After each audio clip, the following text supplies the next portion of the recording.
Good evening everybody. Article 32 की व्यापक चर्चा के बाद अब हम आर्टिकल 33 पे आ रहे हैं। आर्टिकल 33, 34, 35 ज़्यादा महत्वपूर्ण तो नहीं है, लेकिन हमें याद रखना होगा कि हमने कोई भी आर्टिकल छोड़ना नहीं है, क्योंकि ये हमारे भविष्य के लिए बहुत ज़रूरी है।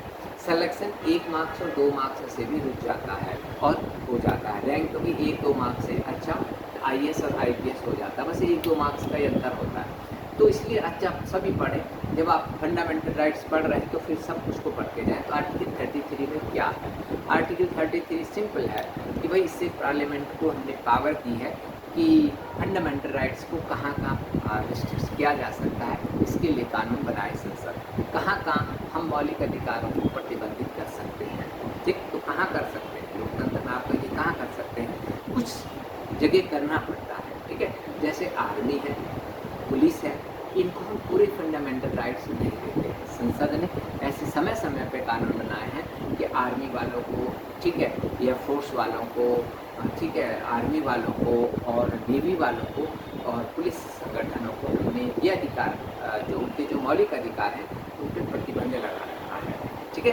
तो कौन से मौलिक अधिकार हैं उनके वो, ठीक, जैसे कि आपका आप जो है जो right to form the union, ठीक है, संघ बनाने का जो अधिकार है, लेबर यूनियन वगैरह बनाने का अधिकार है, वो नहीं है। फ्री स्पीच का अधिकार उनको नहीं है, ठीक है।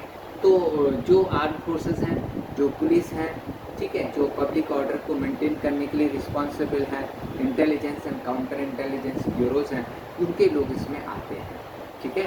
और इसके लिए जो एक्सक्लूसिव पावर है वो यूनियन पार्लियामेंट को दी गई है, ठीक। स्टेट गवर्नमेंट्स इस पर कानून नहीं बना सकती, यूनियन पार्लियामेंट ही बना सकती है कि किन किन संगठनों के मौलिक अधिकारों को सीमित किया जाए। तो क्यों सीमित किया जाएगा, ठीक, इसलिए सीमित किया जाएगा ताकि सेना में, पुलिस में अनुशासन बना रहे, ठीक है। अगर हम उनको सारी छूट दे देंगे तो फिर वो अपने क्या करने लग जाएंगे, वहाँ पे भी राजनीति शुरू हो जाएगी और आर्मी तो क्या हो जाएगा, संगठन खत्म। आर्मी का संगठन ही किससे चलती है, किससे खड़ा रहता है, अनुशासन पे खड़ा रहता है। तो अनुशासन को बनाए रखने के लिए और राष्ट्र की एकता, अखंडता और सुरक्षा सुनिश्चित करने के लिए अनुच्छेद 33 भारत की संसद को ये अधिकार देता है कि आप इस पर कानून बना करके जिन जिन एरियाज में चाहें, जिन जिन संगठनों का चाहें, आप फंडामेंटल राइट्स लिमिट कर सकते हैं। सारे फंडामेंटल राइट्स हैं, केवल कुछ ही फंडामेंटल राइट्स आपके